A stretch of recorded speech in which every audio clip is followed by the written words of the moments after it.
Guys, this is ridiculous. I have tried to upload the video that should have gone up yesterday 6 different times. What I showed you is the last 3 attempts that I haven't even deleted.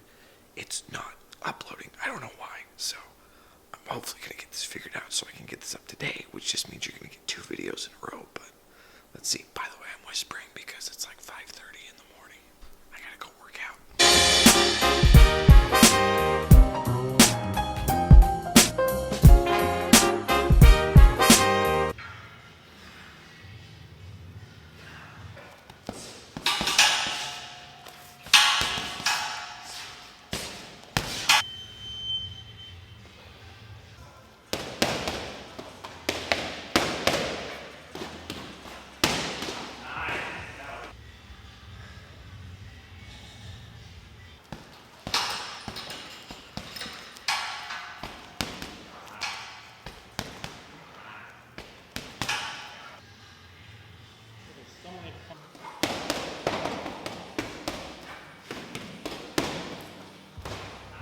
Those of you guys who have been following for a while have heard me talk in the past about the importance of making a seasonal transition by starting with some accessories. Now, in Utah, it's been cold enough week that I can go full on with, tweeds and corduroy and that kind of stuff. But for those of you guys for whom it's still a little bit warmer, one of the easiest ways to start to make that transition is with ties and pocket squares. And I just got a new haul. This is all Beckett and Robb stuff, and so I'll make sure that there's a link down below so you can go check out our online store and you can pick some of these up yourself.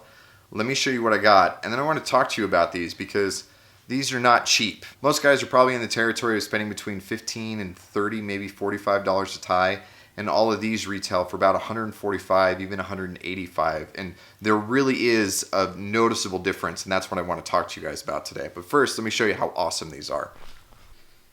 This first one is silk, and then the rest of these are all wool. So really good seasonal ties.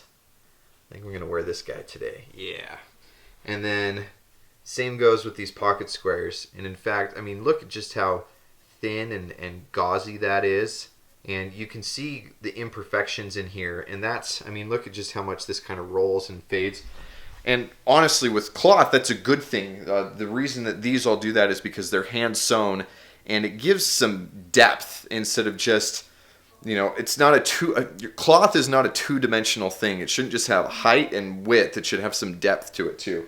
So what I'm going to do is I'm going to show you guys this crappy old tie. Once I get into the shop today, we're going to cut this thing up. I'll show you what the difference is between construction and material in this one and these guys. And then also what the difference is as far as the kind of knot it ties, how well it cinches up with your body, and really the overall aesthetic difference between a $15 and $150 tie. So I don't know if this is unique to Utah. Probably not, but it is very prominent here. And there's just this mindset of diminishing returns where everything that okay, here's a good example. I'm sure that you've probably heard about buying off-brand potato chips. And the way that the story goes is that they're made in the exact same factory as Cheetos or Fritos or anything else. But what the factory does is they put their own in-house branding on them. They put them in a different bag, and then they can sell them for cheaper.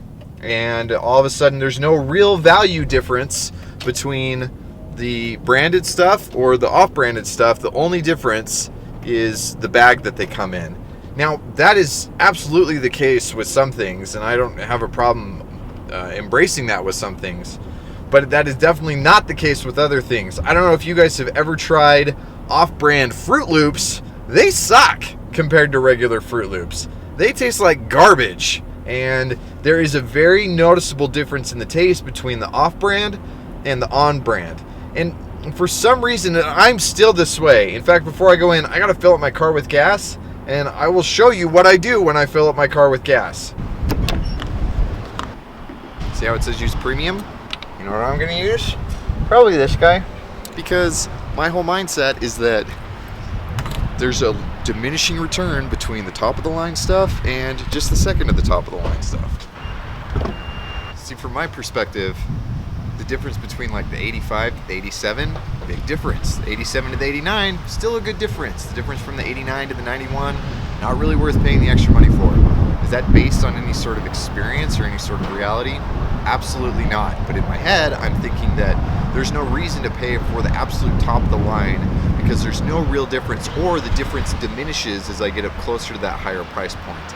And that's just been so ingrained in me that I apply that to everything, including the way that I've been buying my clothing for years. So before I cut this bad boy up, because let's be honest, I love you guys, but I'm not gonna cut up a $150 tie. I'm just gonna cut up this cheap one.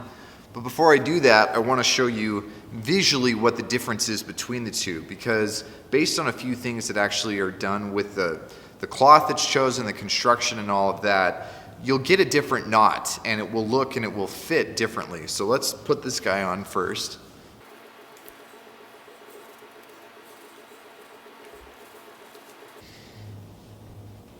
All right, so here's that first knot.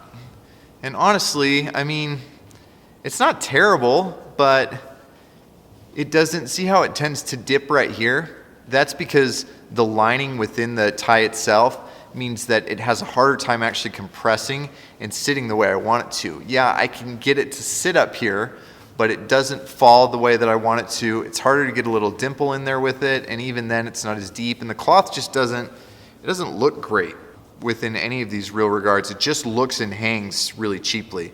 So let's swap it out for the other one. Oh, also, if you undo a tie, in fact, I'll show you on this one. Don't do it this way where, hold on, I gotta remember how to even do it.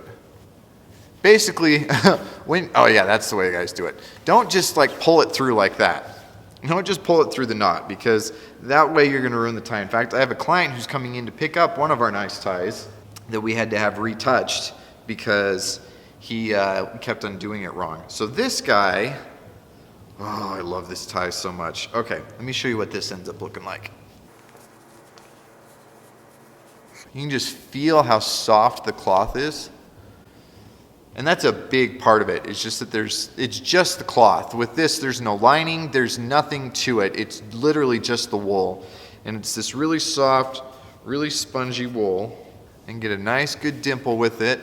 And then because there's no lining or anything to it, I can get it up nice and tight. Get that the way that I want it to. Oh yeah, I even got the length right the first time. Woo! You see how much better that just sits up like I want it to?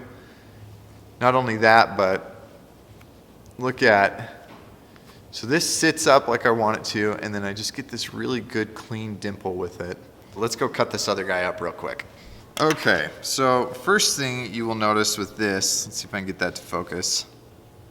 100% polyester. Yes, it's handmade, but polyester is just not gonna do what we want it to, because it's so stiff and so inflexible. It just creates no drape, no movement, nothing. Now that stiffness is key. In most ties in general, you have an interlining, which is this piece in here. Now in cheap ties like this one, this is a piece that is 100% polyester. And obviously this is really tough to be able to demonstrate in a way that you guys can see it, but this is really spongy and it's pretty thick and it makes it really stiff. And rather than trying to hold a knot and just, you know, it's whoop, it just always wants to get back to this position. It doesn't want to stay the way that I actually have it folded up. And so you can imagine what that's doing when it's in a knot in the tie itself, where you just get all of this that it just does its thing.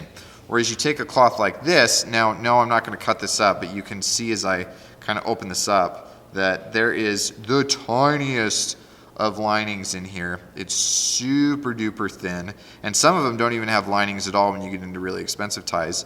But this is a wool, or this one actually feels like it's linen, but you just see how much thinner this is compared to this guy, right? So you've got this really thin one, this really thick and spongy one, and so this one has much more of a willingness and a desire to actually stay the way that I want it to. And you can even see that, like, look at the way that this is stitched here. Yes, this is handmade just like this one, but see how uniform and clean this is. With the tie, I don't like that as much, because I like this little bit of imperfection, because what this shows me is that this is a cloth that is going to be much more obedient to what I want it to do. And so it's going to hold a knot infinitely better, and it's going to drape and hold a lot better, especially because one like this is 100% wool.